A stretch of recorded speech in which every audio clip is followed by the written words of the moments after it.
Hello everyone, welcome to Barca News. It is March 7th, 2025, and Hansi Flick has the highest win percentage in all of the history of the Champions League. Also, Lamine Yamal is not the only player that Deco, Joan Laporta, and Jorge Mendes discussed in Portugal. And finally, more details in regards to Vitor Roque's transfer have emerged. We have a lot to discuss, so let's begin.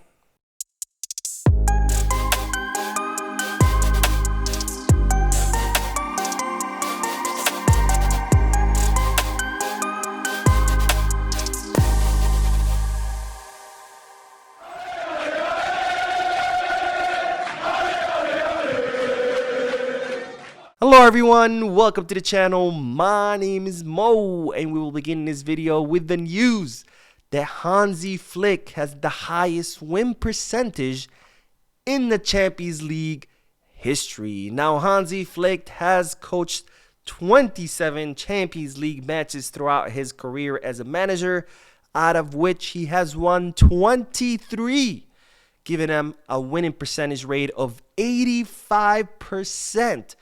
Making him the coach with the highest winning percentage in the history of the Champions League.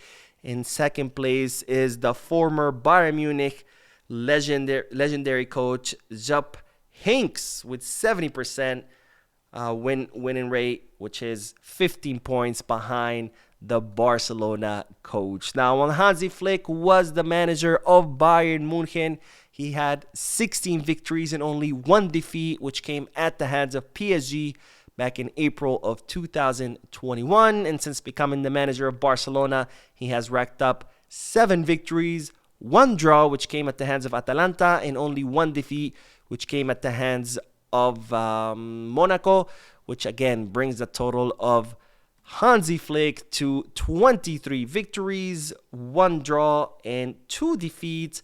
Again, giving him the highest winning percentage in the history of Champions League, which sits at 85%, an incredible number. And when you compare that number to other big names in the footballing world, it makes it even more impressive because Pep Guardiola only has a 61% winning percentage rate in the Champions League. Zidane has 60%, Van Gaal 60%, and Ancelotti 58%. So Hansi Flick definitely miles and miles ahead of all these big names as having the highest winning percentage rate in the Champions League, which makes him the true Mr. Champions League, not Penaldo, who lost the final to Messi and a semifinal to Messi. No, ladies and gentlemen, it's Hansi Dieter Flick, the true Mr. Champions League. All right, now speaking of incredible numbers, as you know from my video yesterday, the Barcelona Femini defeated the Real Madrid 5-0 in the first leg of the semifinals of the Copa de la Reina, which is the equivalent of the Copa del Rey, but for women's football. And that brings up the total of the ladies to 27-0 against Real Madrid. Only in the last 7 fixtures. Yes, 27-0. You saw that correctly. Of course, the 5-0 in the first leg of the semifinals of the Copa del Reina is not the only thrashing this season. The Barcelona Femini also defeated Real Madrid 5-0 in the Spanish Super Cup final. And they also defeated Real Madrid 4-0 in the first El Clásico of La Liga F. So total domination by the women's team against Real Madrid. And the funny thing is, when Real Madrid announced that they were going to have a professional women's team, they said that their women's team was going to change the face of women's football. I guess that's a change. I mean, 27-0 is pretty astonishing in a bad way, but I guess that's a change. I don't know. You tell me. Anyways, let's move on to the next bit of news because as I reported in a previous video, Deco, Jorge Mendes, and Laporta all met in Portugal while the team was there for the Champions League match against Benfica. And of course, they discussed Lamine Yamal's contract renewal, where Lamine is set to renew his contract when he turns 18 this summer. But he is not the only player that these three discussed.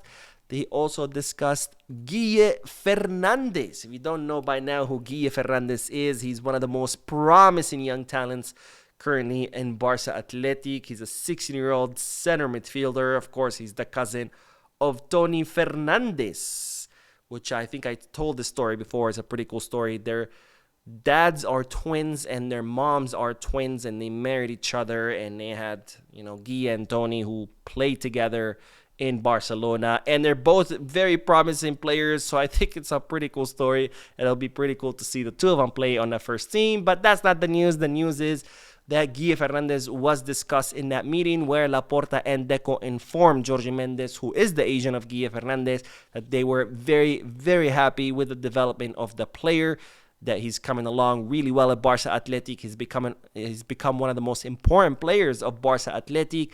And they have no doubts that Guille Fernandez will participate in the preseason with the first team under the care of Hansi Flick, because he's already impressing the German coach. Now, Guille Fernandez does have a contract until 2027. So, of course, Barcelona will be looking to extend that. There's no hurry right now because, it expires in 2 years. But I'm sure either this summer or maybe a little bit further after that, they're going to want to sit down and discuss, or at least when Guille turns 18, probably that's when they're going to want to sit down and, extend his contract and give him a longer one. Now, speaking of contracts, we do have to talk about Vitor Roque, because more details have emerged in regards to the transfer of the Brazilian back to Palmeiras. Now, as you know, Palmeiras agreed to pay 25 million euros, 25.5 million euros, in fixed amount to Barcelona, plus 5 million euros in variables for 80% of the right of the player. However, one detail that had not been revealed before is that 20% would only apply if Palmeiras sell Vitor Roque for 30 million euros or more. So if Vitor Roque regains his form, he starts doing great, Palmeiras decide to sell him, and they sell him for 30 million or more, then Barcelona would get 20% of that sale. However, if Palmeiras sell Vitor Roque for anything less than 30 million euros, Barcelona would only get 10% of that sale figure. So that's one detail that had not been revealed, and this was revealed by very close sources to Palmeiras, and they did confirm the 5 million euros in variables, where Barcelona would get 2 million if Vitor Roque ends up in the top 3 players of the upcoming Club World Cup. 2 other millions that Barcelona would get if Vitor Roque ends up in the top 3 of the Ballon d'Or candidates, and 1 million if Palmeiras win an international competition. Honestly, out of those 5 million euros, probably only 1 million is possible, which is if Palmeiras win an international competition like La Libertadores. But Vitor Roque being top 3 in the Ballon d'Or, the Club World Cup, I see it a little bit difficult, but who knows? He might surprise us all. Anyways, let's end this video with 2 brief mentions, because, ladies and gentlemen, looks like Joshua Kimmich will be renewing his contract with Bayern Munich, and I bring this up because this renewal will finally close the door, not to Barcelona's hopes to sign him, but to the rumors that have been surrounding this player, because all this season I have been constantly seeing Barcelona want Kimmich, Barcelona going to try to sign Kimmich. Hell, in fact, reports or articles that have been reporting that Kimmich is going to renew, the headlines were Barcelona target will renew. And it's like, no, he's not a Barcelona target. He was under Xabi. Xabi wanted him, but ever since Hansi Flick arrived, he saw Marc Bernal. He's like, I don't want Kimmich. I don't want anyone else. I want Bernal. I'm happy with Casado. We have Pedri, we have Frankie, we have a million midfielders. I don't want anyone. So Kimmich has not been really a Barcelona target since last season, but yet the press have continued to label him as such. So now he's going to renew with Bayern Munich, and thank God, because now the press can stop calling him a Barcelona target, because he's not. And anyway, speaking of former Barcelona targets, guess who is sick of their player already? It's AC Milan, who are already sick of Joao Felix. Of course, Joao Felix joined AC Milan on loan. As always, he had a really good start to his loan during the first, I think, 1 or 2 matches. And since then, he has absolutely disappeared. And now AC Milan and the fans are sick and tired of Joao Felix. And it looks like Joao Felix will be going back to Chelsea in the summer. Surprise, surprise. Why do I bring this up? Of course, I bring this up because there were people saying that Barcelona should try to bring Joao Felix on loan again, which makes absolutely no sense to me. He failed in Atletico Madrid, failed at Chelsea, failed at Barca, failed at Chelsea again. Now he's failing at AC Milan. And people still want him back. Why? I have no idea. But I have a feeling that he's going to end up in Saudi because this guy just cannot make it anywhere. My God. I mean, how many leagues, how many clubs, how many coaches he's going to go through before realizing that the problem is him, not others. I don't know.